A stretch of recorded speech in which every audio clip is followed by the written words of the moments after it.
compagnie général. Les autres.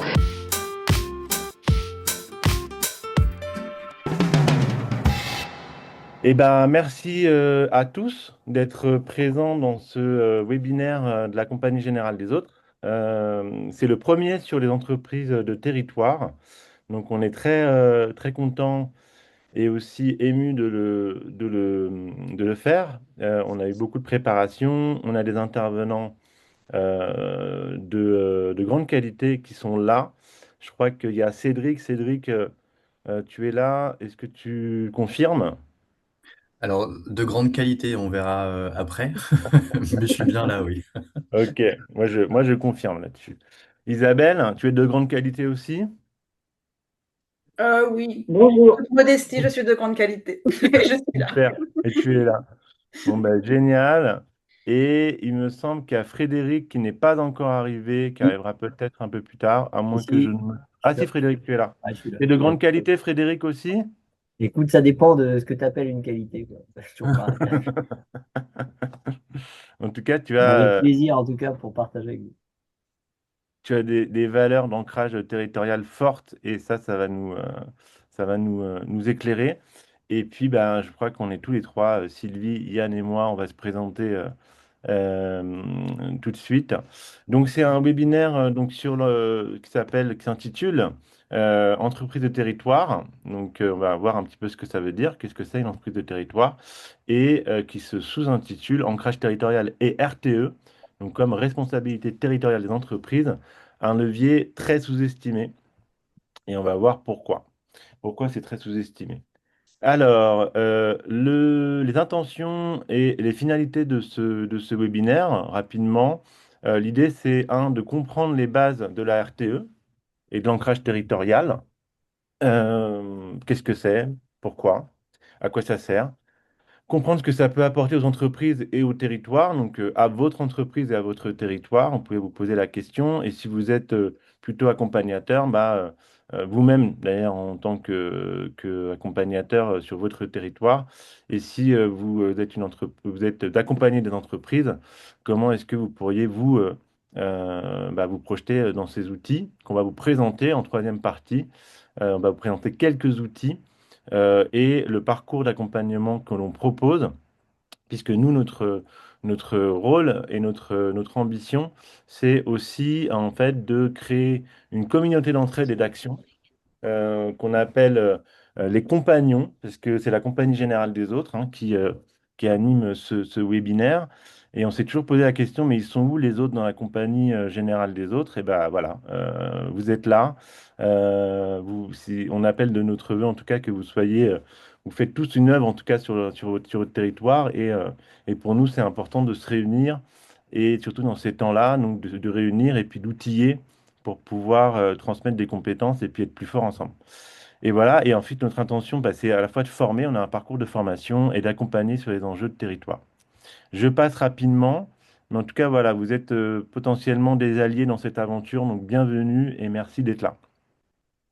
La Compagnie Générale des Autres, pour ceux qui ne connaissent pas, bah, c'est une structure qui a été créée en 2019, qui a fait pas mal d'expérimentations sur les territoires, soit en partant des rêves des habitants, pour faire émerger des projets, soit des ressources locales, pour faire émerger des biens communs et partir des ressources pour pouvoir, à partir de là, faire émerger des projets. Soit on a accompagné des entreprises et puis des établissements publics territoriaux comme Paris Terre d'Envol, dont Isabelle, qui est de qualité, présentera tout à l'heure, et sur des stratégies notamment économiques où on a dû mettre des gens d'accord sur la décarbonation et aussi sur les enjeux de coopération autour de l'emploi et du social sur différentes thématiques. Donc on est des grands facilitateurs de coopération locale. Je passe à la slide suivante. Sylvie, Yann, qui sont avec moi, vont pouvoir se présenter en deux mots. Sylvie, Yann, vous êtes de qualité, vous aussi. Est-ce que vous êtes là? Certainement. Donc, moi, je suis Sylvie Saget. Je travaille depuis plus de 30 ans sur les territoires, que ce soit en tant que responsable d'entreprise ou bien auprès des collectivités. Et j'ai créé il y a 3 ans Mycelium Act, qui est une structure d'accompagnement des dynamiques territoriales. Donc, sur les questions d'emploi, d'insertion, d'entrepreneuriat, développement économique. Voilà. Merci Sylvie. Yann? Merci Rudy. Bonjour à toutes et tous. Ravi d'être avec vous. Donc moi Yann, je viens de créer il y a quelques mois ma société You Consulting et mon focus c'est en fait d'accompagner en priorité la transformation durable des organisations, qu'elles soient entreprises, qu'elles soient fondations, qu'elles soient associations, et notamment dans tout ce qui concerne la stratégie de partenariats sociétaux et financiers. Donc vous voyez déjà le lien extrêmement fort finalement, partenariat sociétal avec l'engagement territorial, la responsabilité territoriale des entreprises. Ok, et donc bah, moi je suis Rudy, donc je cofondé la Compagnie Générale des Eaux, travaille dans l'innovation sociale et dans un think tank qui s'appelle le Labo de l'ESS, que certains connaissent, ou dans un mouvement qui s'appelle Impact France, beaucoup en tant que responsable communication. Donc j'ai créé, cofondé avec une agence et un sous-préfet de Seine-Saint-Denis, un designer, une designer sociale et un ancien travailleur social. On a cofondé la Compagnie Générale des Autres. Aujourd'hui, c'est un collectif d'experts qui accompagne les coopérations territoriales euh, notamment ces enjeux-là. Alors, on continue, on poursuit. Je précise hein, que c'est enregistré, donc si si vous voulez vous opposer ou taisez-vous à jamais, c'est maintenant. Et sinon, ça sera disponible en replay. Il y a pas mal de personnes qui ont demandé le replay, donc ça sera bien disponible en replay. Alors, Sylvie, je te laisse la main pour le brise-glace. Alors, vous pouvez écrire sur un papier à côté ce que, selon vous, deviendrait le territoire sans votre organisation. Qu'est-ce qui manquerait au territoire? C'est-à-dire, là, ça vous permet tout de suite d'identifier quel est l'impact que vous avez déjà sur votre territoire. On parle de l'organisation, de votre organisation.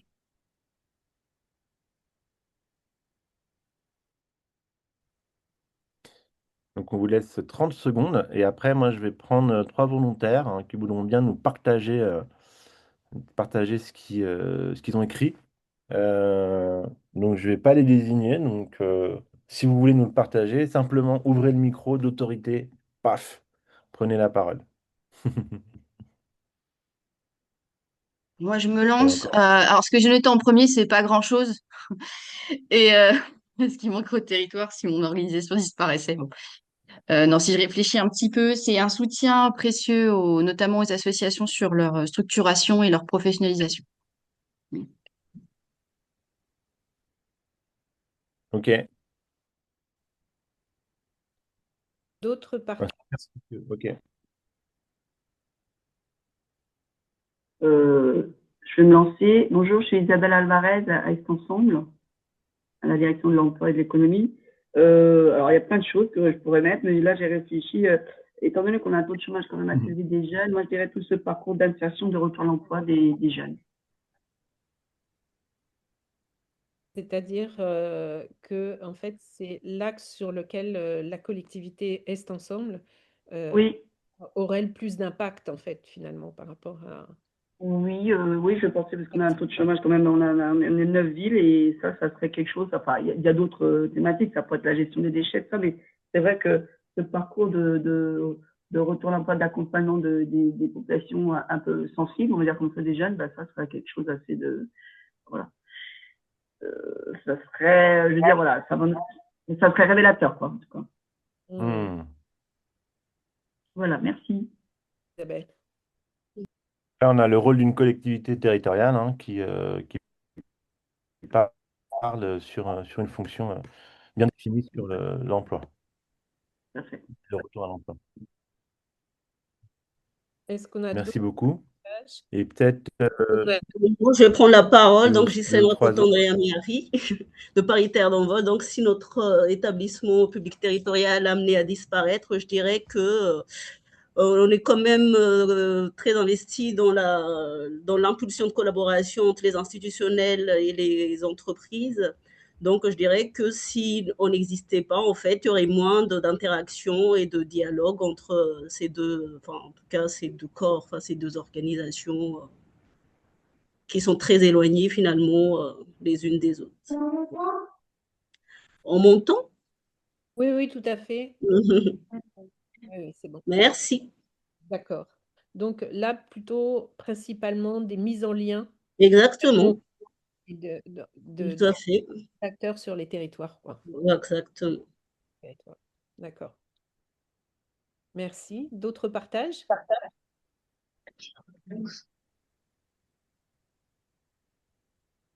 Peut-être un dernier. Oui, Ouais. avec les enfants.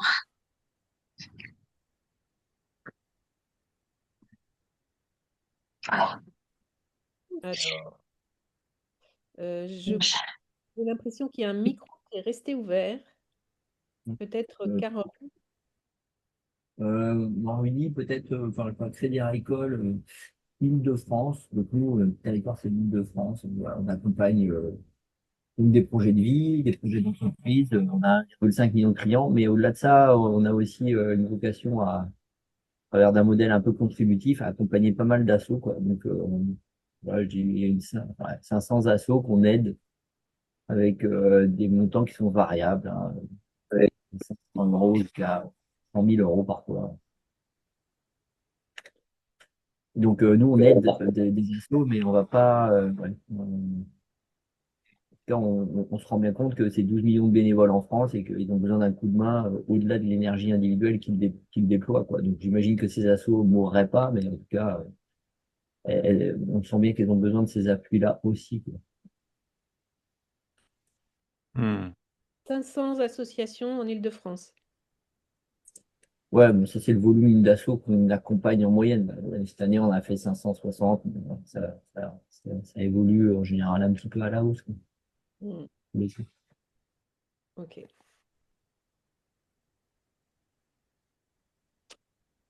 Parfait.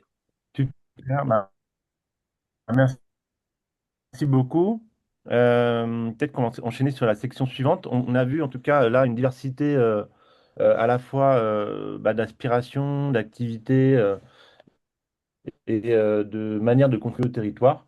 Donc c'est aussi ça en fait la RTE, juste pour faire le lien en disant que la RTE elle concerne à la fois le territoire et ses organisations. Donc le territoire, c'est à la fois les organisations qu'il y a sur le territoire, mais c'est aussi les collectivités territoriales et les organisations. Il n'y a pas de RTE sans le lien entre les deux.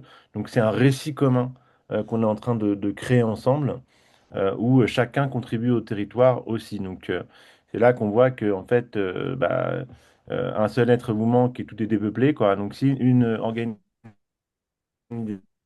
disparaît sur le territoire, il y a quand même beaucoup de choses qui peuvent disparaître. Donc c'est aussi reconnaître la valeur commune qu'on apporte chacun, enfin commune qu'on apporte, et on va y revenir tout à l'heure. Alors, pour pouvoir rentrer un petit peu dans le vif du sujet, nous, on pense que, enfin, l'ancrage local, c'est un parcours. C'est-à-dire que on va rentrer, on ne s'ancre pas localement comme on dit bonjour, quoi, comme on achète une baguette. Donc, il faut pouvoir savoir où on se situe. Et nous, on a conçu un parcours, voilà, qui est par étapes, où l'idée, c'est de voir comment est-ce que on va commencer par explorer. Donc, explorer, ça veut dire explorer à la fois son territoire, mais aussi son intention, qui on est, explorer son rôle sur le territoire, explorer en fait ses forces, ses atouts, donc avoir une vision un petit peu contributrice au territoire, explorer aussi ses acteurs, et explorer un petit peu quelles valeurs on peut partager avec différents acteurs. Donc, quel partenariat on peut créer. Voilà, c'est de se permettre dans cette exploration, dans cette phase d'exploration sur laquelle on va revenir, de pouvoir se poser les bonnes questions pour ensuite co-construire avec différents acteurs qu'on aura choisis. Donc, on construit une feuille de route en fait de l'ancrage territorial et pour ensuite agir avec ces acteurs-là, pérenniser les actions. Donc, dans pérenniser, on verra qu'il y a aussi de l'évaluation et que l'évaluation, ça se fait aussi au début, parce que, comme dirait la Fonda, qu'on aime beaucoup, faut savoir ce qui compte avant de le compter. Donc, comment est-ce que aussi, dans la phase d'exploration, on va dire, bah, qu'est-ce qu'on va évaluer quand on va s'engager sur le territoire et soutenir des organisations, des entreprises qui s'engagent. Donc, toute cette phase-là, on va voir que c'est un parcours. Donc là, on va vous faire, on va vous faire cheminer sur ce parcours-là aujourd'hui. Et c'est un parcours que l'on a conçu et qu'on vous présentera à la fin aussi. Alors, sur la phase d'exploration, je vais laisser Sylvie prendre la main. Donc, première phase, explorer. Donc, qu'est-ce que c'est qu'un territoire, ses acteurs, ses ressources, et qu'est-ce qu'on gagne aussi à coopérer du côté des entreprises comme du côté des territoires? La boussole de l'engagement local, vas-y Rudy. Donc, on a conçu une boussole en fait de l'engagement local. En fait, quels sont vos enjeux? Pourquoi est-ce que quels sont vos enjeux à vous déjà en termes, est-ce qu'ils sont économiques? Est-ce qu'ils sont en termes de RH en tant qu'entreprise, donc de recrutement, de fidélisation de collaborateurs? Et est-ce que sur ces enjeux-là, on a intérêt à recruter localement plutôt que recruter loin? Est-ce qu'on a des enjeux de RSE de transition, de notoriété d'image, de relations institutionnelles? On va mettre en relation ces enjeux avec les enjeux du territoire que l'on doit connaître. Donc, vous pouvez vous poser la question là, pendant que je vous parle. Est-ce que vous connaissez ces enjeux-là de votre territoire? Donc, on a la chance d'avoir Isabelle aussi qui est dans la boucle et qui pourra nous parler de ces enjeux-là. Mais chaque territoire a des enjeux de développement économique, de développement de filières, d'emploi, d'entrepreneuriat, de commerce, de proximité, de tourisme, de développement social avec de la cohésion sociale, de l'insertion professionnelle, etc., d'aménagement, de transition écologique, de vitalité démocratique. En fonction de ces enjeux-là, déjà, on peut voir s'il y a un match et de dire, bah, en fait, on partage effectivement des ambitions communes. On va aussi regarder quelles sont vos ressources. Donc là, on a une approche ressources assumée à la Compagnie Générale des Autres en disant, bah, en fait, on va pas regarder forcément besoin ressources, mais de ressources à ressources, c'est-à-dire qu'est-ce que votre organisation, elle peut mettre au service du territoire. Donc peut-être que vous avez déjà des compétences qui sont précieuses pour le territoire. Par exemple, vous avez une filière d'excellence.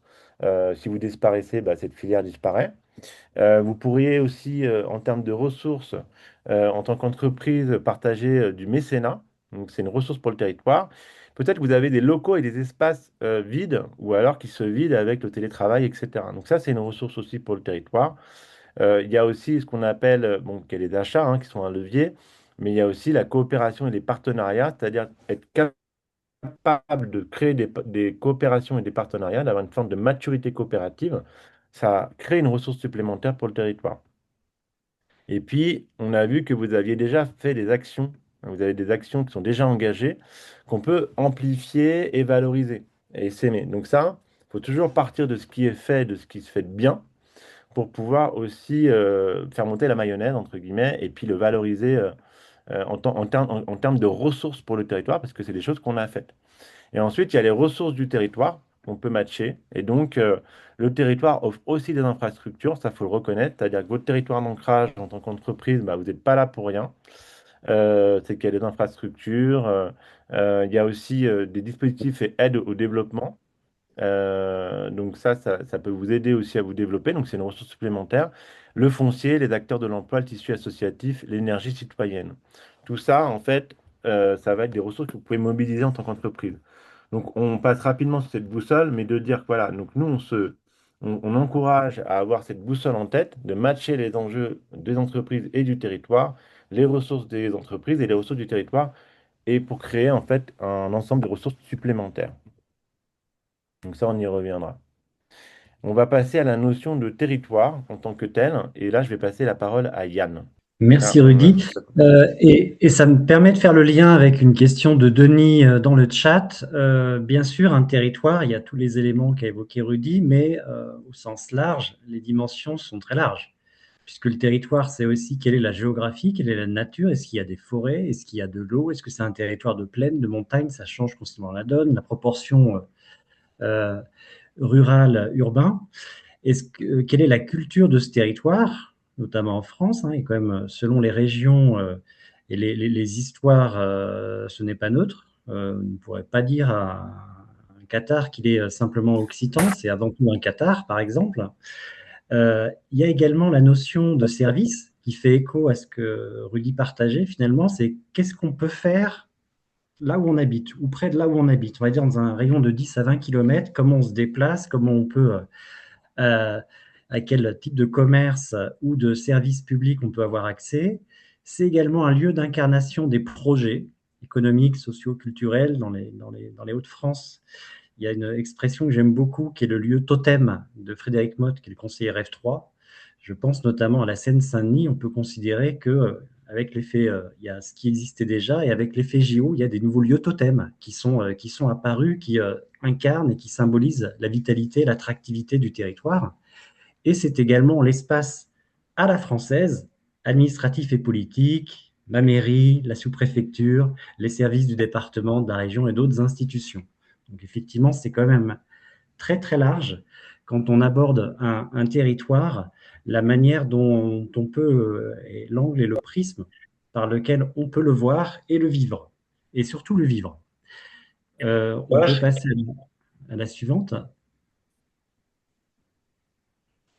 Et en fait, cette slide elle pose un peu le cadre et montre bien qui est au cœur.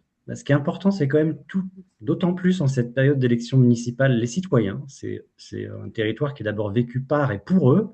Et en fait, c'est tout autour, on peut avoir ou pas d'autres acteurs. On peut avoir des entreprises, bien sûr, on peut avoir des associations, des collectivités. Je crois d'ailleurs que c'est un peu les trois grandes sphères de tous les participants qui sont rassemblés aujourd'hui. On peut également y trouver des médias, des fondations, des investisseurs, des ingénieries. Je pense que le sujet de l'accompagnement, c'est aussi quelque chose qui parle à un bon nombre d'entre nous et d'entre vous. Et des acteurs de formation, des acteurs académiques, des collectivités, des institutions. C'est tous ces univers, en fait, qui peuvent exister souvent en partie dans un territoire avec lequel ça peut être très intéressant de s'interroger, de dire à qui on parle. Quand nous, on est dans l'un de ces axes, auprès de quels acteurs on est en relation, on aimerait développer des relations.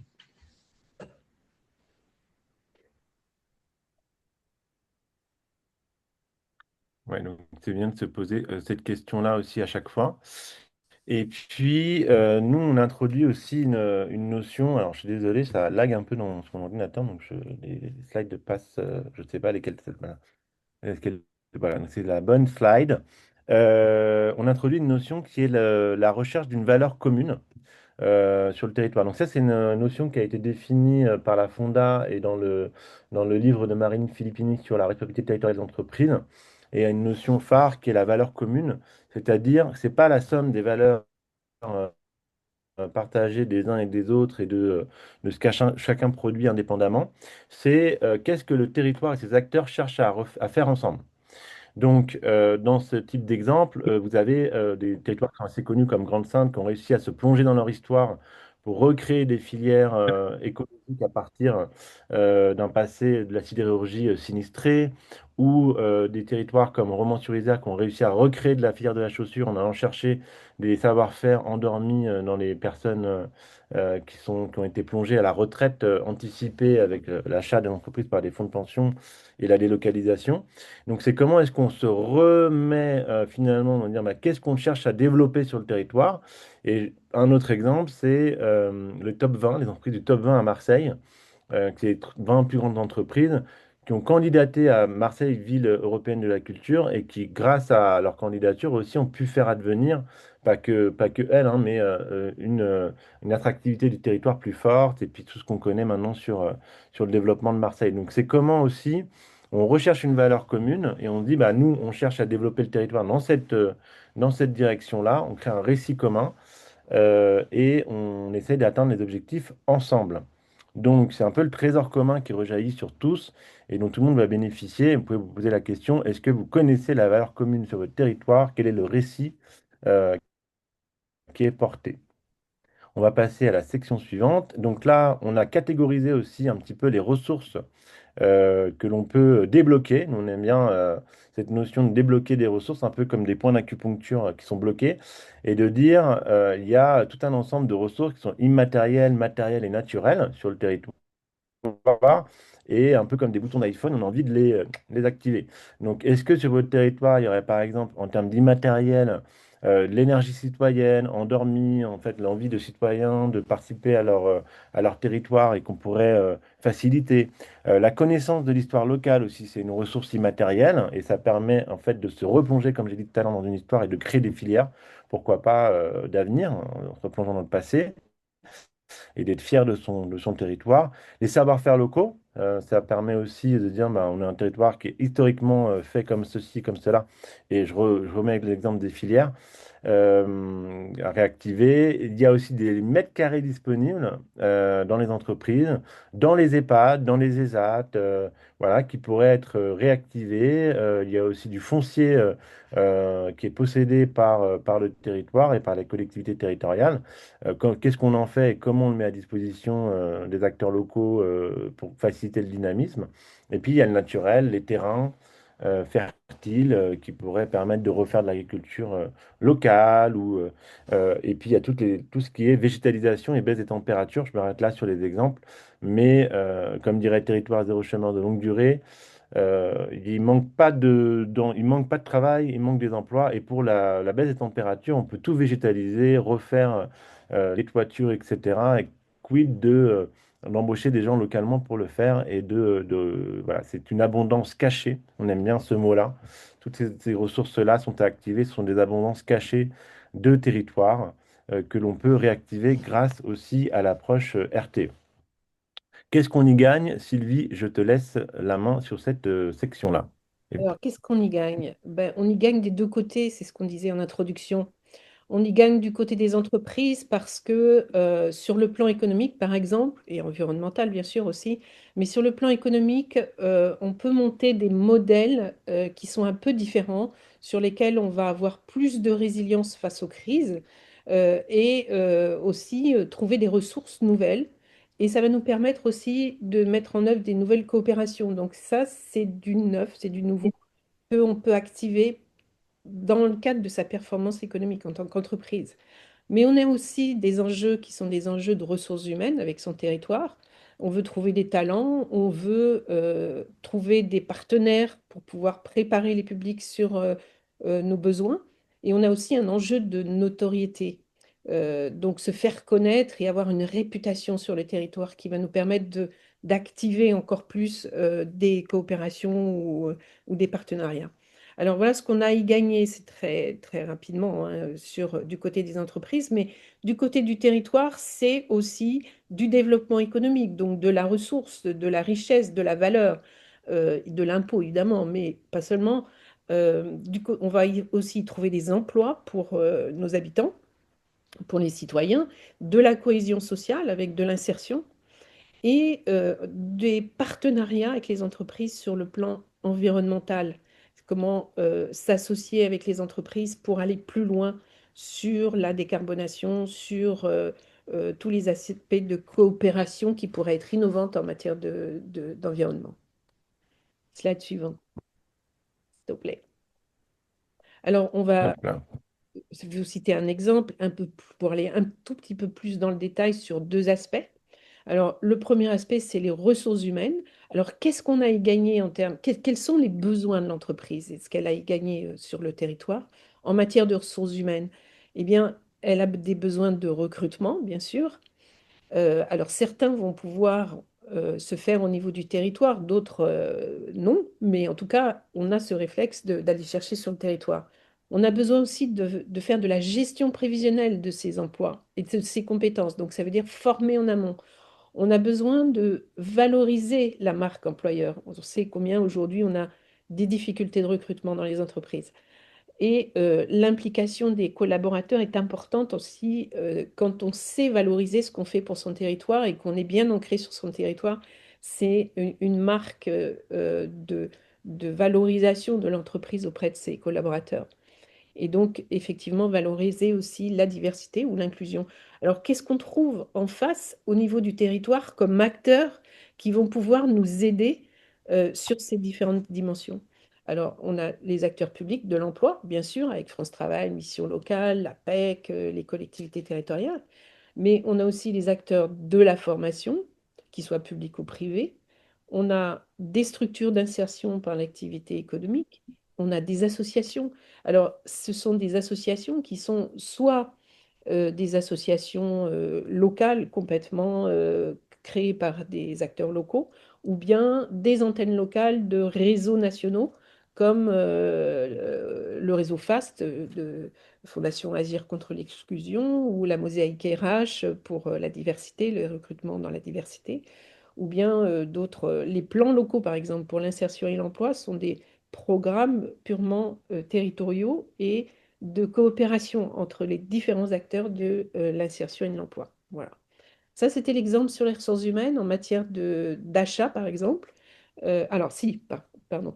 Schneider Electric, effectivement, c'est un exemple concret d'une grosse entreprise qui, sur son territoire, s'est engagée avec France Travail, la mission locale pour les jeunes, les structures d'insertion et les associations pour former les jeunes des quartiers des QPV, des quartiers politiques de la ville, sur les métiers qui seront les métiers de demain et qui feront l'objet des futurs recrutements. Voilà un exemple concret de partenariat territorial avec une entreprise et ses acteurs. Sur l'achat local, l'entreprise, elle a besoin de, dans ses achats, hein, dans sa recherche de fournisseurs, elle a besoin de réduire les risques. Et c'est là où c'est important depuis le Covid de réduire ces risques qui sont liés aux fournisseurs distants, comme les ruptures d'approvisionnement par exemple. C'est aussi un besoin de réduire ses coûts, bien sûr, de diversifier ces types de fournisseurs et de créer des coopérations. Alors, qu'est-ce qu'elle va trouver sur le territoire pour agir en la matière? Elle va trouver des syndicats patronaux, MEDEF, CPME, les syndicats de branche. Elle va trouver des acteurs publics, bien sûr, du développement économique, on le verra tout à l'heure, avec les collectivités territoriales, que ce soit la région qui a la compétence ou les établissements publics territoriaux, les chambres consulaires, bien sûr, qui sont là et très actives, les agences de développement économique, et également les clubs locaux d'entreprise. Partout, on a des clubs d'entreprise qui soient aussi des clubs vraiment territoriaux ou des antennes locales de réseaux nationaux. Alors, exemple sur l'achat local, on a l'exemple de la Solidéo et de la COJO, du COJO, qui sont donc les organisateurs des JO et qui ont mis en place une règle avec les collectivités territoriales qui est de avoir sur les marchés de la construction et de la rénovation 25% des marchés dédiés aux TPE, aux PME et à l'ESS. Et également, l'autre enjeu, c'était d'avoir 10% des heures travaillées sur les JO consacrées à de l'insertion pour les habitants de la Seine-Saint-Denis ou pour des gens d'insertion. Et ça a marché. Alors, je ne sais pas, j'ai pas réussi à trouver si c'était exactement dans ces pourcentages-là, mais en tout cas, 900 entreprises locales ont remporté des marchés, 110 structures de l'ESS ont eu des marchés, et plus de 2000 habitants de la Seine-Saint-Denis ont bénéficié des contrats d'insertion. Donc, ça a marché. Ça a marché. Ok, alors merci beaucoup Sylvie pour ces éclairages, c'est très concret en plus je pense là, ça permet d'ancrer. Là, on a classé un petit peu ce que les entreprises, comment est-ce qu'on peut être entreprise de territoire. Donc le Graal, c'est d'être entreprise, entre guillemets, hein, le Graal, à finalité territoriale. Donc il y a des entreprises qui, elles, leur raison d'être, c'est de revitaliser le territoire.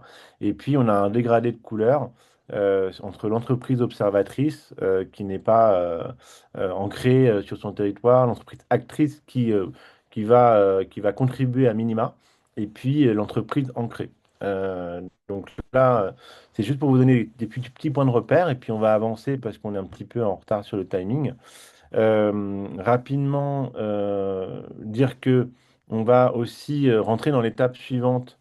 Sylvie, je me permets d'embrayer là-dessus, puis je te donne la parole juste après, sur voilà, la co-construction, et on va vous donner quelques outils que nous, on utilise en tout cas sur comment est-ce qu'après, du coup, une fois qu'on a exploré son territoire, comme on vient de le faire, et les enjeux, on peut co-construire. Donc là, on a quelques outils. Sylvie, tu vas nous présenter l'outil phare qu'on va utiliser au niveau de l'entreprise. Alors, on a en fait effectivement deux entrées différentes. La première entrée, c'est comment moi, en tant qu'entreprise, en tant qu'organisation, je peux favoriser mon ancrage sur le territoire. Donc là, on a 8 dimensions différentes qui vont toucher mon organisation en tant qu'entreprise ou organisation. Donc déjà la gouvernance, comment est constituée ma gouvernance et mon ancrage capitalistique? Est-ce que j'ai effectivement des acteurs locaux et territoriaux? Est-ce que je suis vraiment ancrée sur la gouvernance? Même question sur les ressources humaines. Est-ce que je peux faire un diagnostic de voir combien dans mes effectifs j'ai de personnes qui habitent le territoire? Et est-ce que je peux favoriser cet ancrage-là du point de vue des ressources humaines? Même chose sur l'environnement. Quel est mon impact carbone, évidemment, sur mon environnement? Comment je peux améliorer les choses? Sur l'achat local, quelle est ma part des fournisseurs du territoire dans mes achats? L'image et ma réputation, quelle est mon image et ma réputation sur le territoire et comment je peux favoriser une bonne image, une bonne réputation? Les partenariats sur, évidemment, l'éducatif et la formation, l'innovation également, et l'ancrage économique. Est-ce que quelle est ma part de chiffre d'affaires qui est faite avec le territoire et les acteurs locaux? Enfin, ma clientèle, une clientèle locale que je peux développer, tout à fait. Et puis le dernier axe, c'est la production, sur laquelle on peut effectivement envisager des relocalisations. Donc, on peut se faire par cette étoile un état de où on en est aujourd'hui dans son fonctionnement en tant qu'organisation, en tant qu'entreprise, et comment on peut faire évoluer chacun des axes. Et pour les territoires et les consultants en général, c'est aussi une manière d'évaluer aussi les entreprises du territoire. Yann, sur les actes de soutien au développement territorial. Merci Rudy. Donc là, en fait, le mapping radar peut également s'appliquer à 4 formats que je vais développer juste après de positionnement territorial. Autrement dit, de quelle manière l'entreprise interagit avec les acteurs de son territoire. Est-ce que c'est plutôt mécénat? Est-ce que c'est plutôt dans un mode proche de la RSE, pratique responsable, ou une approche beaucoup plus mature d'innovation ou de coopération économique que je vais développer juste après? Là, vous voyez en fait sur ce schéma qui part des travaux Nuramo, qui a qualifié un grand nombre de situations. Il y a, si on schématise, en fait, il y a 2 logiques dans des partenariats entre acteurs d'intérêt général et acteurs économiques. Est-ce que c'est plutôt une finalité où on part d'un besoin qui est celui de l'entreprise? Et là, on est plutôt dans une logique pratique responsable / RSE, ou est-ce que c'est plutôt une logique où il y a un besoin plus fort du côté de l'acteur d'intérêt général, de l'association, et là, on est plutôt dans une logique de mécénat. Et au milieu, il y a cette zone frontière, un peu une zone grise, où chaque acteur fait des efforts pour aller beaucoup plus loin ensemble. Quelques exemples pour illustrer. Mécénat, ça fait un rebond avec ce qu'évoquait Sylvie pour Schneider Electric, puisque Sans Chance, Sans Emploi, c'est un dispositif très intéressant qui s'est déployé dans toute la France, piloté et avec un appui soutien conséquent du groupe Schneider Electric et de beaucoup de PME et d'autres entreprises locales, dans une logique de mentoring de jeunes de quartier, avec donc comment les aider à se positionner de façon beaucoup plus accélérée finalement sur l'emploi en lien avec les missions locales. Donc une première action, et puis ce qui est intéressant, c'est que chaque action, c'est une thématique particulière. Donc là, celle de l'emploi. Si on regarde côté zone pratique responsable, là, c'est un autre exemple qui vient du Grand Est, de Strasbourg, l'Eurométropole de Strasbourg. En fait, ce qu'on entend par là, c'est comment finalement l'évolution de pratique est utile à tout le monde. Là, l'exemple, c'est un partenariat entre un chantier d'insertion, Jardin de la Montagne Verte, et une PME torréfaction de café, Sati. Et en fait, le chantier d'insertion a découvert qu'il y avait un exoderme de café était mis au rebut. L'entreprise a dit, est-ce que ça vous va si je le teste en termes d'engrais? Le test a fonctionné, résultat des courses, très vertueux, puisque l'impact pour l'entreprise s'est valorisé dans son bilan carbone, et l'impact pour le chantier, c'est une économie de plusieurs milliers d'euros chaque année, puisqu'il n'y a plus aucun engrais, c'est uniquement une base d'engrais naturel avec l'exoderme. Un apport extrêmement structurant. Et 2 autres regards, côté innovation, sur l'innovation sociétale, voire même partenariale. Et là, c'est un exemple qui nous vient en fait du nord des Deux-Sèvres. Donc, on est à mi-chemin entre le Puy du Fou et le Futuroscope, mais c'est ni l'un ni l'autre. Donc, un endroit qui est en zone rurale, Bressuire. Et en fait, 4 belles PME se sont dit on aimerait attirer des familles dans nos entreprises. Comment on fait? Il manque une micro-crèche, on va la créer nous-mêmes. Et en fait, ces 4 entrepreneurs, comme ils étaient tous engagés côté RSE, éco-conception, etc., ils se sont organisés pour créer une micro-crèche la plus avancée dans le côté HQE et avec une éco-conception de A à Z. Et donc voilà un exemple de comment finalement créer 35 places et ça a été accéléré parce qu'il y avait à la base un dialogue très intelligent et très ancré, on y vient toujours sur le territoire, avec l'une des entreprises leaders, Sciences et Nature, qui a favorisé les choses, puisque cette micro-crèche, au lieu d'avoir mis 5 à 6 ans à ouvrir, elle a dû mettre 3 ans à ouvrir. Et donc, c'est un exemple aussi de l'impact concret sur le moyen long terme quand vous impliquez votre entreprise dans une démarche de responsabilité territoriale d'entreprise. Vous voulez après basculer sur un projet innovant, ça peut avoir un effet accélérateur très clair. Et un dernier exemple, c'est la coopération économique. Et là, oui, oui, pardon, micro-crèche, le terme est peut-être un peu fort de 35, c'est en flux permanent. Très juste. Éco-crèche, éco-crèche aurait été plus adapté. Et sur le côté coopération économique, c'est comment finalement une entreprise s'est rapprochée, l'entreprise Restoria, de restauration collective, s'est rapproché d'un acteur qui regroupe les parents de familles d'enfants handicapés, la DAPI 49, qui gère différents établissements sociaux, médico-sociaux.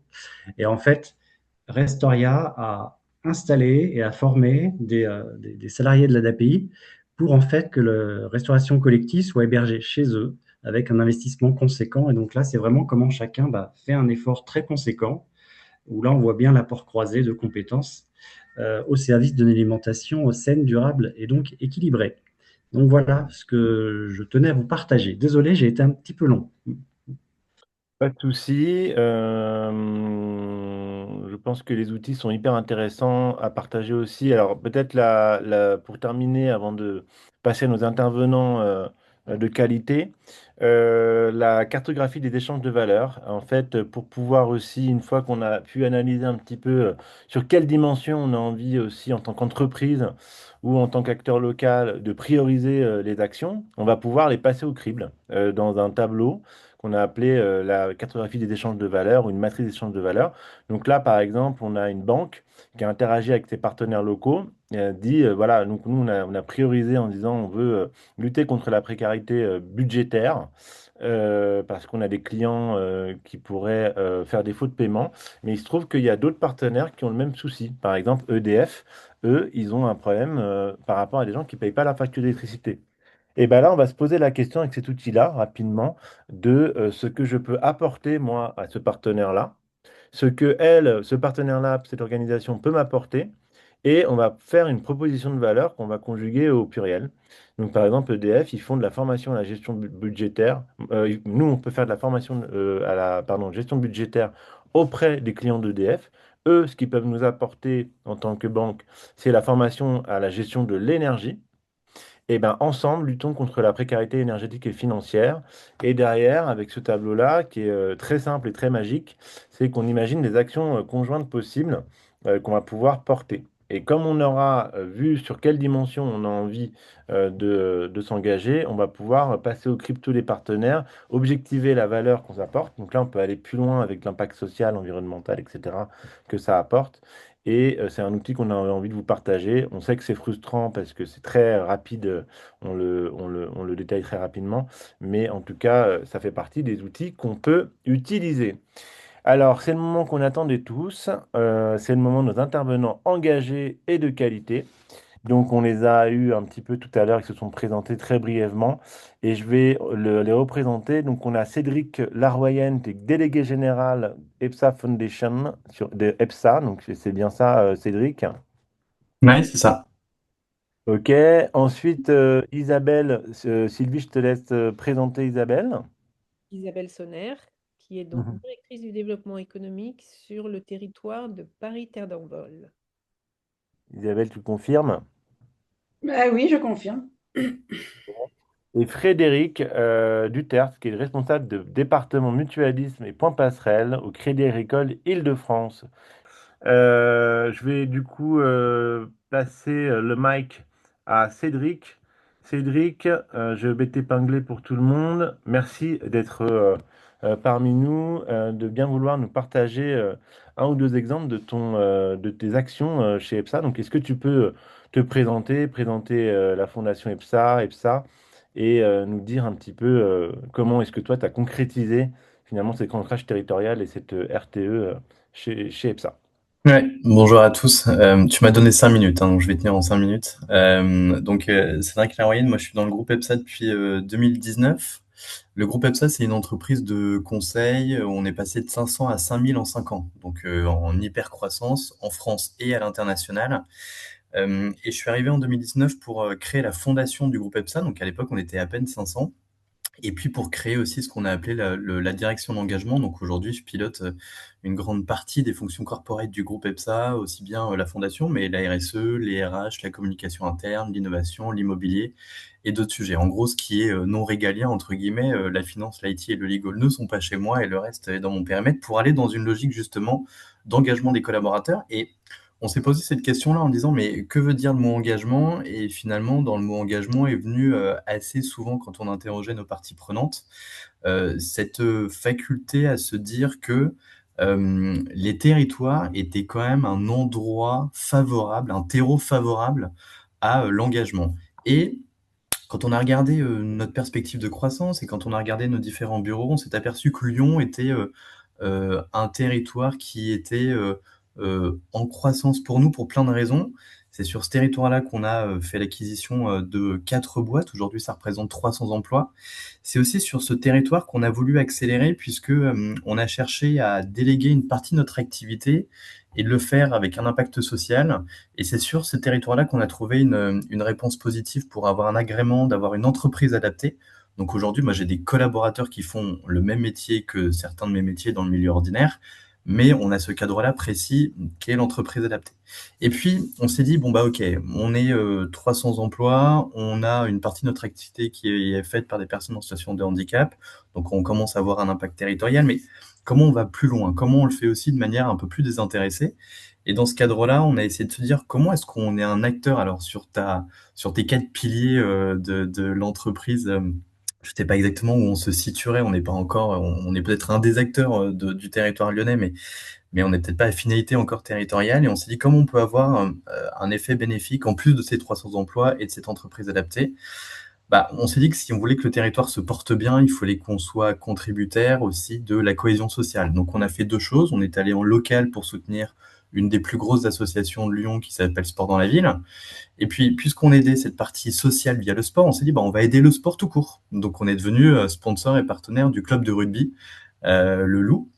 Et puis, on a continué à cheminer. On s'est dit, on a l'impression de ne pas avoir bouclé la boucle. Et puis, à ce moment-là, on s'est demandé quelle est finalement l'interface idéale pour être pas forcément que dans du mécénat, du sponsoring, pas que dans du business, mais être un peu entre les deux. Et tu en parlais tout à l'heure, Rudy, de l'expérimentation, la loi d'expérimentation territoire zéro chômeur de longue durée. Et donc, on est venu s'intégrer dans cette logique-là. Et donc, à travers la fondation EPSA, le mécanisme financier autorisé ou non, je sais pas, mais en tout cas, on y est allé. En tant que fondation, en tant que fonds de dotation, on a été membre actionnaire, mon fondateur d'une entreprise à but emploi. Donc, pour ceux qui ne sont pas initiés à Territoire Zéro Chômeur, hein, c'est un statut juridique très particulier qui permet de récupérer les coûts cachés du chômage de longue durée, d'aller créer sur un territoire une activité non pourvue et non concurrentielle. Et ben, en tant que fonds de dotation, on est allé, on a fait un apport au compte courant, on est rentré au capital. On a essayé de faire ça un peu avec un peu d'éthique et donc on s'est dit que la rémunération au compte courant, on s'asseyait dessus et que l'apport au capital, les dividendes étaient directement réinjectés dans la mission sociale. Ça pourrait être intéressant de se poser la question d'ailleurs si on aurait pu récupérer des dividendes pour refinancer d'autres BE ailleurs. L'impact investing des territoires peut être intéressant. Et donc voilà, donc on a on a essayé de se dire voilà, on essaye d'avoir à la fois du business, on travaille pour des clients, mais ça c'est notre raison d'être, c'est pourquoi ça existe. De le faire en ayant un impact social, mais en impact business avec notre entreprise adaptée. De le faire sur le territoire pour que le territoire se passe bien, la cohésion, donc à avoir le club de sport qui est le Loup Rugby, mais aussi le club de sport qui favorise la cohésion sociale dans les quartiers, etc., qui est Sport dans la ville. Et puis finalement, de mixer un peu tout ça. Et donc, ça a donné Engagé, qui est le BE sur le territoire.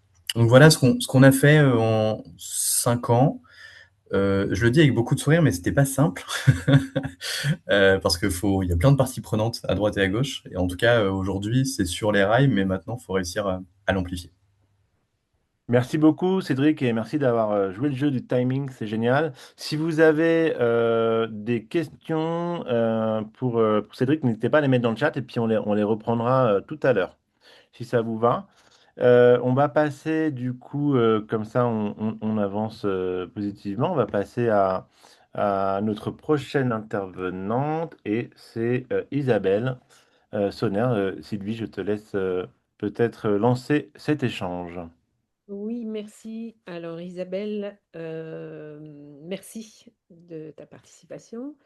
Voilà, donc le territoire de Paris-Terre d'Envol, c'est un territoire qui est dans le nord-est de la Seine-Saint-Denis.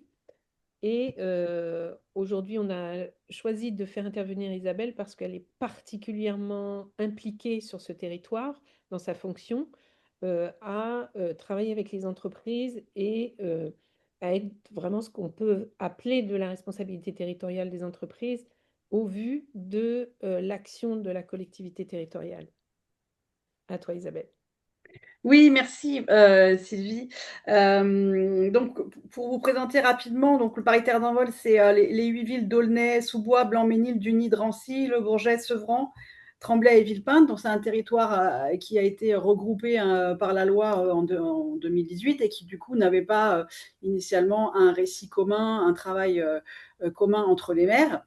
Et quand on a travaillé dessus, après en 2020, 2021, 2022, les maires partageaient cette idée de toute façon qu'il fallait faire un développement avec les forces vives, avec les entreprises. Et on a tout de suite axé ce travail sur comment construire un développement local qui répondent aux besoins, aux envies des entreprises et aussi qui provoque, qui génère des opportunités nouvelles pour nos habitants, sachant qu'on a un territoire qui présente des difficultés et aussi beaucoup d'atouts avec 28 000 entreprises, 28 espaces économiques et entre 2 aéroports et une population très jeune, 35% de moins de 30 ans, donc avec un potentiel extraordinaire si on les accompagne bien vers les métiers d'avenir. Donc, très vite, on leur a demandé, bien sûr, à tous nos grands comptes, et on a étudié le tissu, hein, on a des filières qui ne se renient pas, hein, la logistique, l'aérien, l'aéroportuaire, la construction et l'événementiel. Et on leur a demandé, on a la chance d'avoir les plus grands acteurs de ces filières, qu'est-ce qu'il vous faut territorialement, comment on peut construire. Ce qu'ils nous ont dit, eux, c'est qu'ils avaient vraiment besoin d'opérer leur transition, et c'est aussi ce qu'on voulait faire, mais que pour ça, il leur manquait des écosystèmes locaux forts dans les filières de l'IA, du numérique, dans les filières des nouvelles énergies et celles de l'éco-construction, du réemploi.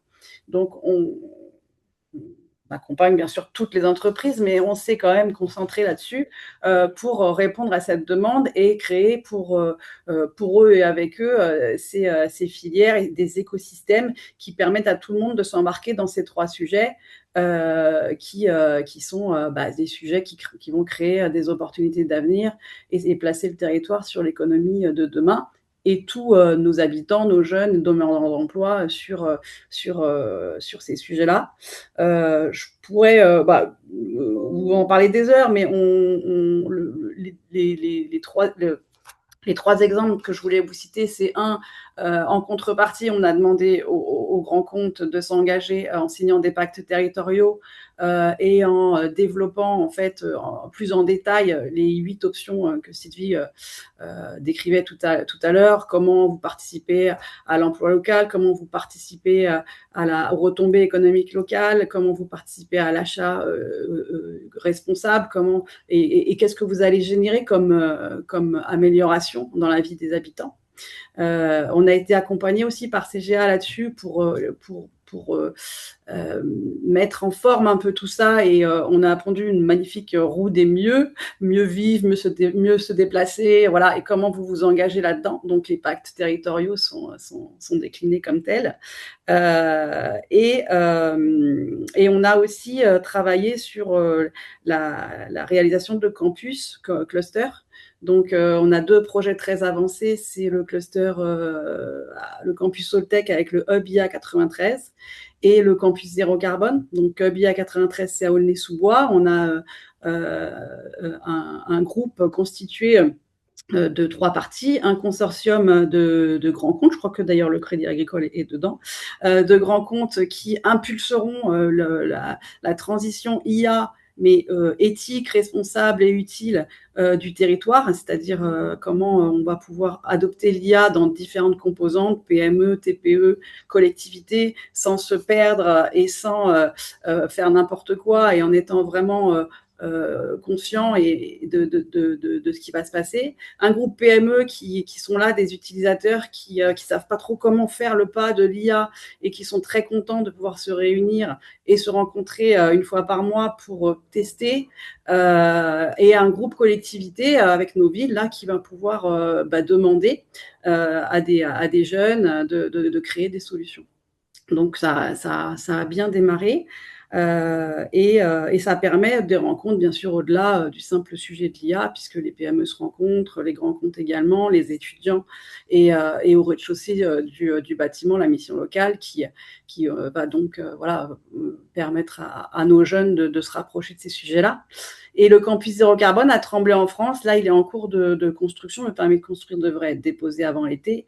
Et là, on va rassembler autour des sujets de la transition énergétique des bâtiments, des écoles, des CFA, des industries qui vont s'implanter et un lieu d'expérimentation. Je dis pas d'innovation parce que nous, on est vraiment sur l'expérimentation où les solutions vont pouvoir s'industrialiser. Donc, ces 2 campus sont des exemples de coopération vraiment bénéfiques pour tous. Avec une véritable aussi, à l'intérieur de chacun, coopération entre les entreprises.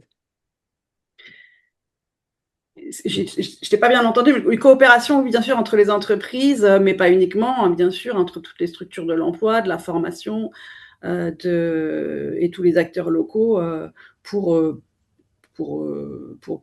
vraiment générer des opportunités pour les habitants, mais pas uniquement, enfin des opportunités également pour les entreprises et collectivement se mettre en marche.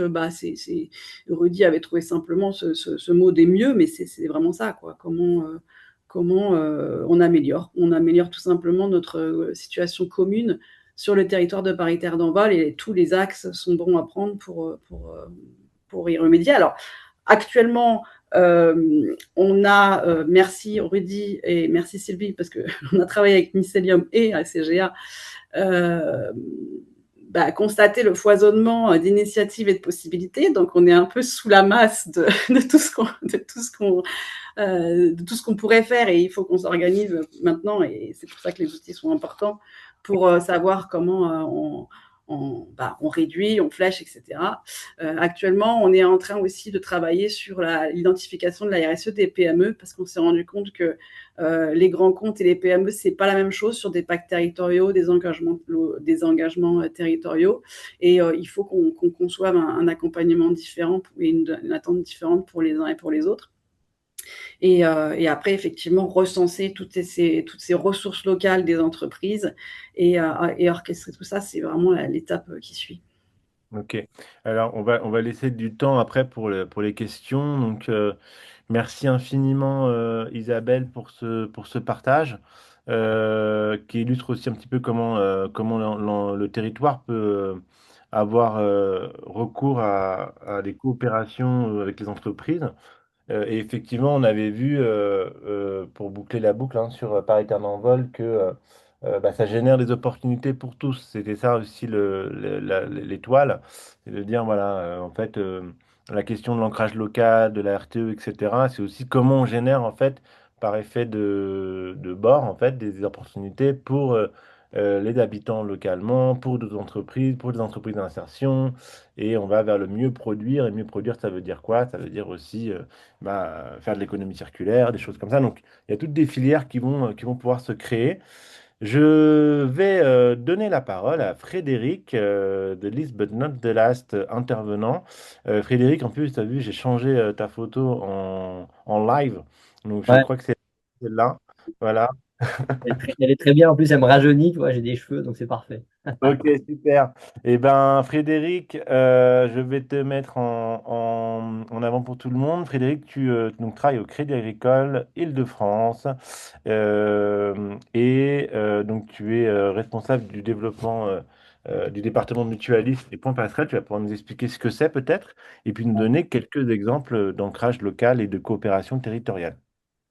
Ouais, merci beaucoup, Rudy. Bon, déjà, je commence par vous dire que comme on est une banque coopérative, bah, à la base, la coopération, c'est vraiment un sujet de structure, de fonctionnement et même de gouvernance. Donc, notre objectif, c'est de servir des adhérents. Alors, les adhérents, c'est les clients qui sont sociétaires, mais et au-delà d'ailleurs des clients sociétaires, les clients dans leur ensemble.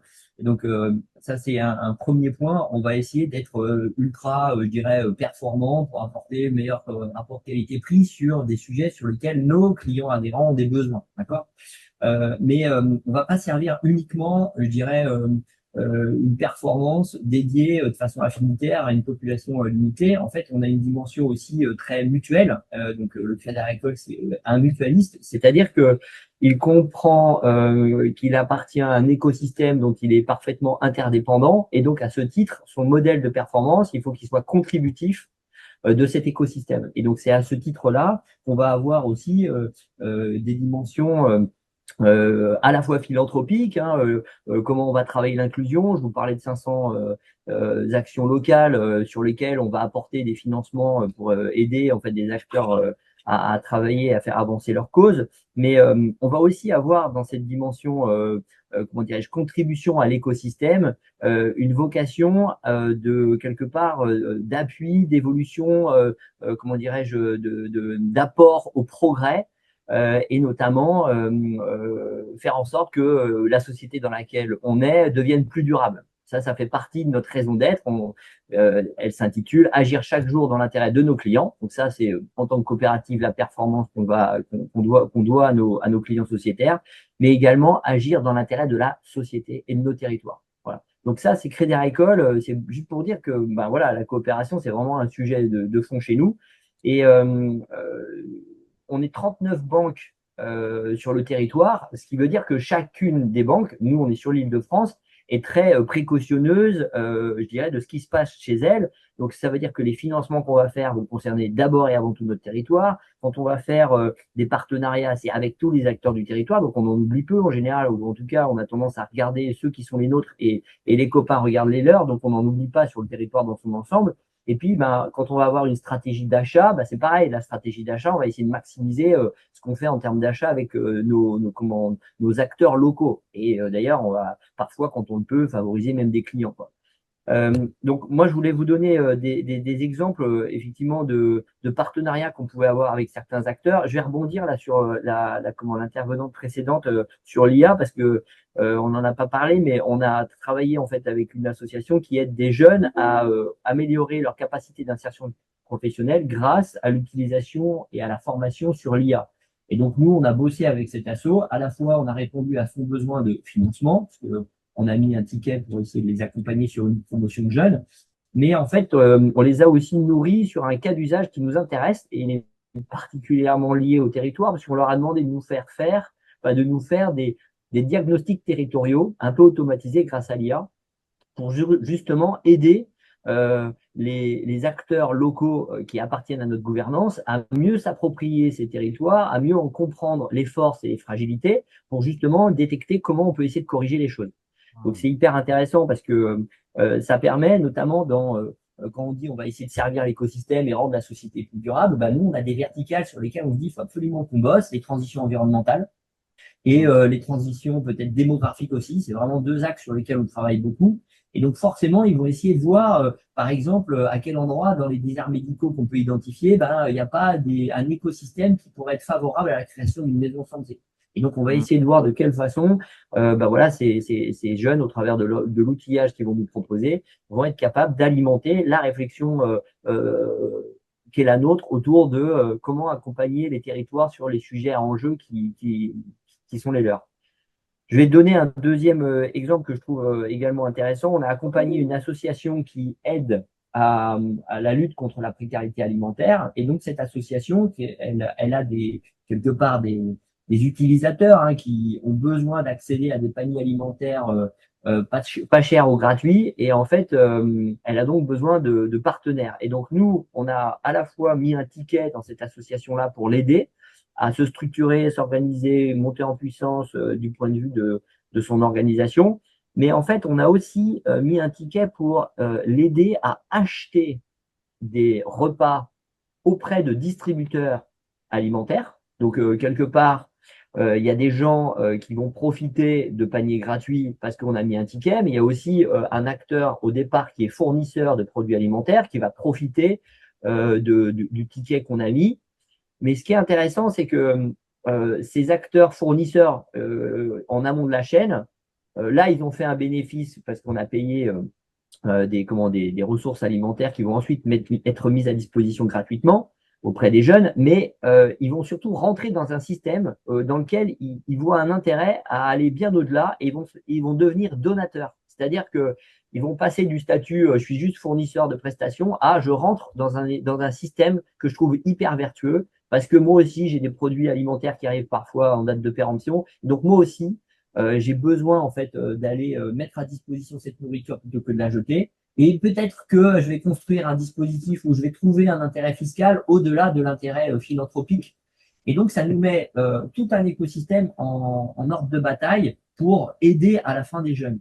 Et ce que je trouve hyper intéressant, c'est que du coup, cette association, elle grandit, elle grossit grâce à un apport ponctuel que nous, on a mis au départ et qui a permis d'augmenter le nombre de donateurs et du coup, qui va permettre de couvrir plus de jeunes à la fin. Et le deuxième effet qui se coule, c'est que cette association-là, elle commence à réfléchir à élargir le panel, la typologie des sujets sur lesquels elle va lutter contre la précarité, puisque elle va aller au-delà de l'alimentaire, elle va aller sur la précarité culturelle, la précarité sur les produits d'hygiène, la précarité sur la santé par l'activité physique. Donc voilà, on a fait des choses qui sont hyper intéressantes grâce à un acteur au milieu qui a été aidé et puis qui a quelque part compté sur nos clients, parce que nous, on a trouvé des fournisseurs qui sont aussi nos clients. Et tout le monde y gagne. Les donateurs sont heureux, l'association est contente, les bénéficiaires sont heureux. Super. Merci Frédéric. Je pense que là, on a un panel assez large d'exemples qu'on a pu voir tout au long de ce webinaire. Donc, n'hésitez pas à mettre vos questions dans le chat ou parce qu'on va passer, on va passer ensuite à une section questions-réponses et vous allez pouvoir aussi vous exprimer. Rapidement, avant ça, vous dire que là, vous avez vu, on a fait un petit parcours ensemble. On a pu voir, et là, Frédéric vient de nous donner en plus un exemple, grâce à l'IA, comment explorer son territoire et avoir un diagnostic assez fin. Mais voilà, donc c'est comment est-ce que, effectivement, quand on a envie de s'ancrer localement et d'adopter une démarche RTE, qu'on soit une organisation, une collectivité territoriale, ou un indépendant, comment est-ce qu'on va prendre connaissance de son territoire? Donc là, on va avoir, nous, on propose ce parcours-là. On va avoir besoin de compétences de maillage, de cartographie du territoire, hein. Et donc, comment est-ce qu'on fait pour pouvoir cartographier, quels sont les échanges de valeurs, qu'est-ce qui m'intéresse vraiment et comment moi je me situe sur mon territoire. On va avoir aussi besoin de compétences en relations partenariales, échange de valeurs. Et quand on va passer à la phase de co-construction avec les acteurs locaux et avec les gens localement, ça je regarde aussi nos intervenants, hein. Cédric, tu pourras aussi me dire si vous avez utilisé des outils comme ça, mais d'intelligence collective, de facilitation, de gestion de projet. Et puis ensuite, pour pouvoir agir, on va avoir besoin de financement, de gouvernance. Comment est-ce que se poser les bonnes questions? Comment est-ce qu'on favorise une gouvernance pérenne autour des projets qu'on a pu faire émerger, des coopérations locales, et comment est-ce qu'on communique aussi tout ça, soit tout du long, mais aussi communiquer son impact. Donc il faut pas mal de compétences tout au long de ce parcours. Et ben nous, c'est un peu les compétences qu'on propose. Donc là, on vous présente aussi notre parcours de formation qu'on propose, c'est-à-dire de passer par ces différentes étapes pour co-construire ensemble. Donc c'est de la formation action, une feuille de route de l'ancrage territorial et aussi acculturer soit les équipes, soit les agents locaux, soit s'acculturer soi-même à ces enjeux-là. Et tout du long du parcours, de pouvoir aussi aborder ces compétences que je viens de citer en dessous, qui seront utiles pour pouvoir construire sa feuille de route. Donc l'idée, c'est que nous, on vous propose un parcours et vous nous direz si ça vous intéresse d'être tenu au courant de ce parcours-là, auquel cas on vous enverra la doc pour pouvoir passer en fait des idées au projet là-dessus et pour pouvoir construire une feuille de route d'ancrage territorial qui va être co-construite avec soit vos équipes en interne, soit avec d'autres personnes dans le parcours de formation. Donc ça, call to action. En septembre, on lance une promo de 10 personnes à former. Vous pouvez faire partie de nos early birds, donc les personnes qui sont les premières, les pionnières sur ce parcours-là. Donc on serait heureux de pouvoir compter parmi nous. Voilà un petit peu. Donc on vous enverra aussi un mail avec un auto-diagnostic à la fin qui va vous permettre de commencer à vous poser les bonnes questions sur ce parcours-là. Avant ça, avant de vous envoyer le questionnaire, on a envie de vous poser quelques questions. Donc, je laisse Sylvie vous les poser pour qu'on puisse ouvrir un petit temps d'échange, il nous reste 10 minutes d'échange. Donc, on est parfaitement dans les temps. Sylvie? Alors, est-ce que, au vu de tout ce que on a pu vous présenter ce matin, vous pouvez nous dire sur le chat ce que vous avez retenu, ce qui vous a paru vraiment important dans ce qu'on a pu dire? Quels sont les enjeux de votre organisation sur le territoire? Parce euh, que vous soyez une collectivité ou que vous soyez une entreprise ou une organisation, en fait, chacun a un enjeu par rapport au territoire. Donc, et qu'est-ce qui vous manquerait pour agir? Et Je- puis, on va ouvrir les mics comme tout à l'heure, les micros, à quelques personnes qui souhaiteraient nous partager ça, notamment sur ce qu'ils retiennent et peut-être d'abord en priorité ce qu'ils retiennent de ce qu'on a vu aujourd'hui et ce qui leur manquerait à ce stade pour agir ou pour continuer à agir et poursuivre leur engagement. Donc, comme tout à l'heure, ouvrez les micros sans demander la permission.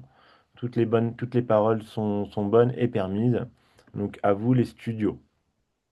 Rudy, je réponds juste à une question d'Yann dans le chat qui m'était adressée. Oui. Il y avait deux questions. Il y a sur la politique d'engagement des collaborateurs chez EPSA.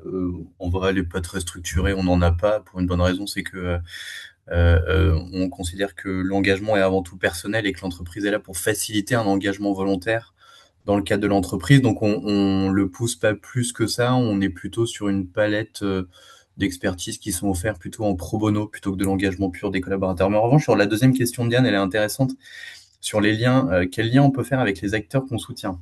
Sport dans la ville, les EBE. Bon, premier point, c'est que déjà, ils n'ont pas attendu EPSA pour se parler entre eux. C'est déjà plutôt un bon signe.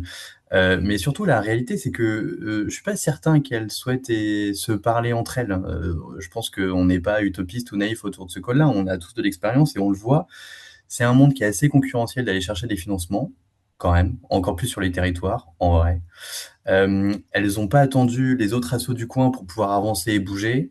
Elles ont leur propre réseau et en vrai, de faire parler un club de rugby, un club de sport, une EBE, une entreprise adaptée, elles ont toutes leurs feuilles de route établies sans qu'elles aient pensé aux uns et aux autres. Donc on arrive un peu au milieu du gué, nous en disant bah en fait on vous soutient tous, parlez-vous, mais en vrai ils nous disent toujours la même chose, bah, si vous voulez qu'on fasse un truc, vous le financez, et nous les entreprises à un moment donné on a un réservoir qu'on atteint de financement possible et de palettes qu'on peut offrir. Donc cette question-là, elle mériterait presque même un autre webinaire par la compagnie derrière les autres qui est est-ce qu'en fait les assos entre elles doivent se faire des liens? Ça paraît évidemment logique, mais Mm. c'est pas si simple que ça et parfois c'est peut-être mieux que ça ne s'en fasse pas. Donc voilà, je réponds à cette question sans trop de langue de bois en disant on a essayé, c'est compliqué, elles l'ont fait sur nous et parfois elles préfèrent ne pas le faire. Mhm. Mm. Ouais, bien sûr. Mm. Moi, j'avais une autre question, Cédric. C'était sur quelle activité de l'entreprise que vous avez créé les actes? Oui, sur l'entreprise adaptée, c'est l'activité de gestionnaire de commandes. En fait, chez EPSA, on a une activité d'achat et de revente pour certains de nos clients de petits produits, ce qu'on appelle de catégorie C. Donc, c'est des ciseaux, de la fourniture de bureau. Donc, des entreprises délocalisent leurs services achats chez nous sur ces modalités de famille d'achat. Et en fait, c'est une activité, que ce soit fait par le milieu ordinaire ou par le milieu adapté, ça ne change strictement rien. Donc, on a pris cette décision de dire, bah, on va consacrer une activité qui est d'une quinzaine de personnes aujourd'hui, qui va plutôt être en sous-traitance de ce qu'on fait déjà. Parce qu'il y a une réalité, c'est que c'est dur de vendre une prestation d'entreprise adaptée. Donc nous, on a plutôt fait le choix de vendre l'expertise EPSA et on délègue en interne à notre entreprise adaptée cette partie-là de notre activité. Hmm. Pardon, Isabelle Alvarez, j'ai mis mes remarques, mais je partage en tout cas l'avis de Cédric. En tout cas, ce que j'ai retenu, c'est qu'il faut beaucoup de résilience pour on est à bout cette approche territoriale, mais c'est pas évident, comme vous l'avez évoqué tout à l'heure, par exemple, on n'accompagne pas de la même façon une PME qu'un grand compte, mais ce diagnostic, parce que quand on parle d'écosystème, pour moi, je vois ça un peu transversal et je pars du principe en tout cas, ce que je retiens, c'est que d'établir une cartographie ou un diagnostic, je dirais plus général, bah, c'est pas évident parce que à un moment, ça va où est-ce qu'on va matcher, quelle priorité on donne, donc ça demande beaucoup de réflexion. En tout cas, c'est ce que j'ai retenu. Merci. Une main levée de Jacques. Oui, merci. Merci. Je suis en train d'écrire ma question, du coup, je vais vous la livrer en live. On travaille beaucoup actuellement sur la préparation des premiers projets qu'on va accompagner dans les territoires avec l'opération Milliard.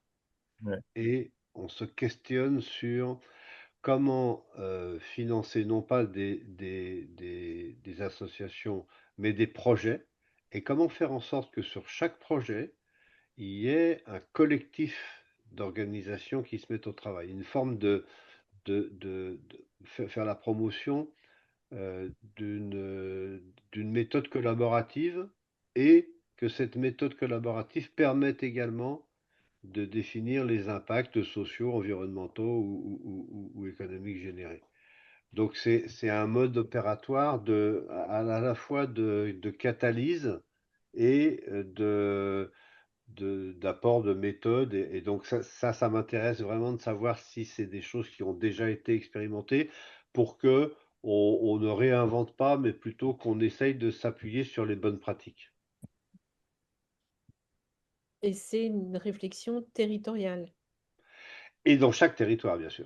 Mm. Dans chaque territoire. C'est-à-dire en fait que qu'on ne réponde pas à des demandes de financement sur un projet d'une asso, par exemple, mais un projet d'un territoire avec des acteurs qui décident de se mettre ensemble pour monter ce projet. Alors, j'ai l'impression d'amener, enfin, c'est juste le début de notre, enfin, c'est une décision qu'on a prise, qui n'est pas encore traduite en termes de méthode, même si on a développé des outils, des méthodes pour la mesure d'impact, etc. Donc tout ça, c'est prêt. On a des protocoles de collaboration qu'on est en train de travailler. Mais plutôt que de tout réinventer, enfin, moi, je suis un gros paresseux, j'aimerais bien pouvoir capitaliser sur des choses qui se font déjà, quoi. Hmm. J'attends pas une réponse tout de suite, mais enfin, juste pour dire que si parmi vous, il y a des gens voilà, qui ont des expériences, des sujets qui ont été traités ou qui commencent à être à émerger dans des projets territoriaux, c'est vraiment important. Non, mais Yeah. les associations sur les territoires, elles se connaissent, hein, c'est ce que disait Cédric tout à l'heure. Globalement, hein, quand on est sur les mêmes thématiques, les associations se connaissent. Et en effet, elles ont ou elles n'ont pas envie, elles ont un intérêt ou elles n'ont pas d'intérêt à se mettre ensemble pour coopérer. Et ça dépend vraiment du contexte du territoire. Euh, Il n'y a pas de règle. C'est extrêmement ponctuel dans un lieu donné, dans une situation, sur une thématique donnée, quoi. Et, alors la collectivité, elle a un rôle, on Mm. disait tout à l'heure sur Paritaire d'envol, qui a un rôle de lien aussi. Donc ça, c'est intéressant aussi de se rapprocher des collectivités. D'ailleurs, c'était Alors, ouais, c'était un point de questionnement qu'on avait sur lequel peut-être qu'on pourra retravailler, c'est comment on invite une collectivité à prendre l'initiative autour d'un projet de constituer ou de faire un travail de ouais, peut-être de première ébauche pour faciliter l'étape qui sera celle de l'accès au financement ou au cofinancement. Je sais pas, Jacques, si je me permets, je sais pas, Jacques, s'il faut les mettre dès le début sur le territoire. Nous, enfin, probablement que oui, d'ailleurs, c'est la démarche la plus naturelle, mais par exemple, sur l'entreprise à but d'emploi engagée qu'on a pu créer, évidemment, puisque c'est une loi d'expérimentation, la mairie était sur place, mais euh, on a voulu chercher un peu plus loin et on les a poussés en disant qu'on allait se transformer, plutôt que ce soit une structure, une SS, on allait se mettre en SIC et on allait les intégrer à la gouvernance. Donc ils allaient rentrer en fait en s'émancipant du courant politique qu'ils pouvaient avoir, en disant le rôle d'un pouvoir public ou d'une collectivité, c'est après tout qu'il y ait quand même du bien social et de la pérennité économique sur le territoire. Donc en fait, que tu sois de gauche, de droite, de centre, et bon, les extrêmes, je sais pas, mais bah, il y a peut-être un sujet commun qui est d'être dans une gouvernance même d'un sujet qui marie de l'impact social et de l'impact business. Bon, ça s'est pas fait. Probablement que dans le timing, on n'a pas été très très bon puisque c'était fait, proposé peu de temps avant la période qui s'ouvre ce week-end.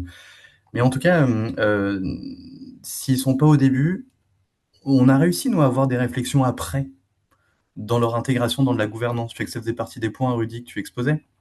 Et donc, je crois beaucoup qu'il y a ce mécanisme-là où on peut réussir à avancer, parfois sans eux, et puis parfois les territoires, et je termine là-dessus, les territoires, les entreprises et les associations ont parfois un diagnostic presque plus réaliste et plus terrain Ouais. que ce que peuvent penser certaines collectivités, en vrai. Mais en revanche, de les mettre ensuite en tant qu'acteurs pour la pérenniser, peu importe la mandature qui est en place, en tout cas, il y a eu de l'écho. Je dis pas que ça s'est fait, ça ne s'est pas encore fait, mais en tout cas, il y a eu de l'écho. Merci Cédric. Je suis désolé, il faut que je vous abandonne. J'ai un autre engagement qui suit. Mais voilà, pour vous dire aussi que je suis preneur qu'on creuse ce sujet-là qui, pour nous, est vraiment très, très important sur la suite. Là, on va avoir 13 projets pilotes. On va apprendre, mais on aimerait bien apprendre aussi de tous ceux qui, comme vous, ont déjà fait un énorme boulot là-dessus. C'est noté, Jacques, merci beaucoup. C'est aussi un appel à l'action pour nous, hein, la CGA, je pense, de continuer ces échanges-là. J'ai l'impression qu'il y a quand même besoin Oui. toujours d'échanger, d'animer voilà, la réflexion. Donc, moi, j'aimerais bien, je ne sais pas si ça vous parle aussi, ça vous dit, mais continuer à animer ces temps d'échange de manière informelle, donc à voir comment on peut structurer ça. C'est un petit peu le compagnonnage qu'on a envie de créer aussi, c'est de continuer à créer ces espaces-là de webinaires, d'acculturation, de formation, d'en créer dans un parcours commun, mais aussi de créer ce réseau de compagnonnage autour des coopérations territoriales.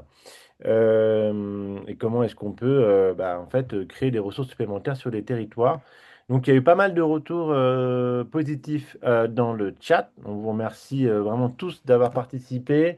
Je remercie les intervenants d'avoir donné de leur temps, les intervenants de qualité. Je le redis, on confirme. Et puis aussi aux intervenants experts, donc Yann et Sylvie, qui ont été là et experts. Donc merci beaucoup à eux. Nous, on se permettra, enfin, si vous voulez, de reprendre contact avec vous pour pouvoir continuer à échanger et puis voir comment est-ce que ce qu'on a vu là, ça peut s'appliquer aussi à vos enjeux. Donc, on peut prendre un call d'une demi-heure ensemble, une heure pour échanger là-dessus. Ça nous ferait grand plaisir. Donc, ce n'est pas à nous envoyer un mail si ça vous dit, on se bloque un créneau prochainement et on vous enverra de la doc sur le parcours de formation et d'accompagnement. Est-ce que ça vous va comme ça? Est-ce que tout le monde est OK? Ouais, c'est bon. Est-ce que tout le monde a faim? Ouais, super faim. Ouais. On va se souhaiter bon appétit parce qu'on s'est nourri intellectuellement. Maintenant, on va se nourrir aussi le ventre et puis on essaiera de continuer à nourrir les échanges. Merci à tous et excellent week-end pour ceux Merci Rudy, merci Sylvie, merci à tous. Merci beaucoup. Au revoir. Au revoir. compagnie. Général. Des autres